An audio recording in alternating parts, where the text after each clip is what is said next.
July 18 గురువారం. శ్రీ క్రోధినామ సంవత్సరం దక్షిణాయనం, గ్రీష్మ ఋతువు, ఆషాఢమాసం. పక్షం శుక్లపక్షం. తిథి ద్వాదశి, రాత్రి 8:38 వరకు. నక్షత్రం జ్యేష్ఠ, తెల్లవారుజామున 3:16 వరకు.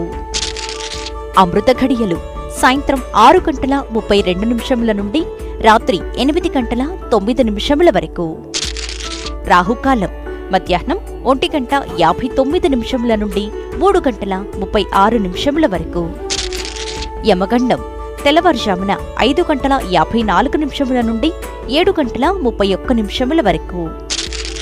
వర్జ్యం రాత్రి 1:21 నుండి 2:55 వరకు. దుర్ముహూర్తం ఉదయం 10:13 నుండి 11:04